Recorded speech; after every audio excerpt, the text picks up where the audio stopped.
Bir qancha ilgirki och qo'yish fojiasi hammamizning qalbini tilgan bo'lsa, mana bugungi o't opiti hammamizning yurakini yoqdi. Dünyada fikir erkinligi jarsilanadi. Afsuski, yüz minglarca insonlarning nafaslanish, jon, hayot erkinligi va millionlarcha insonlarning yashash erkinligiga yetarlik ovoz, yetarlik sado yo'q. Aksicha, u mazlum xalq uchun ovoz chiqarganlarning ovozi tunjuq turilyotadi. Hamjinslarning shuarlari cheklanganlik tun tor dunyosida g'ulg'ul qo'zg'adi. Afsus, har xil baholar bilan o'ldirilgan yüz minglarcha inson va qasddan o't o'chirilmay, o't bilan o'ldirilgan begunoh insonlarning hayoti texnik kun tartibga kamil. O'zimizning ahvoliga qarab baqsaqmi, o'zimizningmi biz ayplayotgan o 200 kishilardan ko'p farqlanmaydiganligimizni ko'ramiz. Chunki bizmi o'xshashlar ig'zimizda ah vatan, ah xalqim, ah uyg'urim, koshki ularga yordam qila olgan bo'lsam deb jar solamiz. Amaliyotda bo'lsa, yenimizdagi uyg'ur qarindishimizga zulm qilamiz. 1-2 mingni deb o'tirayotgan uydan ko'chirib o'tib, uni sarson qilib boshqalarga beramiz. O bechora uy topaman, uyimni radga solaman deb 1-2 oy vaqtini shuningga sarf qiladi. Ammo vatandagi xalqimiz shuncha zulm ostida bo'lsa-mu,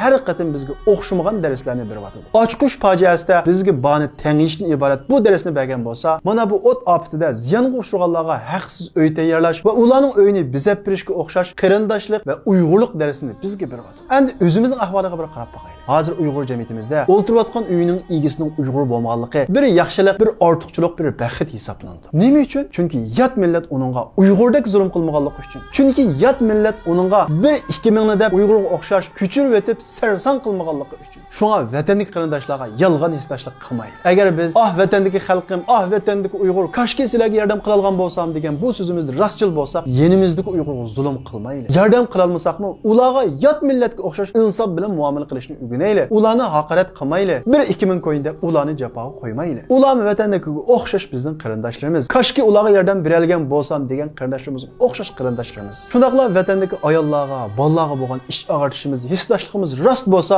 ayolimizni xushroy qilib ularga yaxshi muomala qilaylik. Shundaqla ayollarni erlarning qadrini bilaylik. O'zimizni zulmdan qutulib qolgan erkin dunyoda vatandagilardan talaylik deb o'ylab qolmaylik. Kimning talaylik ekanligi o'lgandan keyin oshkora bo'ladi. Vatandagi qarindoshlarimiz 50-60 yillik bu qisqa hayotda shunda qiynalsa-mu, ana shunda odimiligi, musulmoncha axloqi bilan bu hayot imtihonidan o'tib o'lgandan keyingi abadiy hayotda jannatda orzularga yetishishi mumkin. Ammo bizga o'xshash erkin dunyoda imkonsiz ishlarda qahramon bo'lib olib, imkoniyatimizni bor ishlarda qishimizdagi uyg'urga zulm qilsak, balkim 50-60 yillik bu hayotda xushal, rahat yashashimiz mumkin. Ammo o'lgandan keyin bugun o't ko'yganlar jannat bog'chilarida sayr qilsa, o'zining rahat turmushini deb o'zining millatidan bo'lgan uyg'ur qarindoshlariga zulm qilganlar abadiy hayotda bugun kunda qarindoshlarimiz ko'rayotgan u kundimi battar kunda yashashi mumkin. Alloh hammamizni bundan saqlasin. Undaq bo'lmaslik uchun rostchil bo'laylik. Ana shu vatandagi xalqimga yordam qilsam bo'ladi deydigan gapimiz rost bo'laman bo'lsa, qilg'ilib bo'lmaydigan ishlarda qahramon bo'lmay, qila oladigan darimizdagi ishlarda o'zaro yordamda bo'laylik.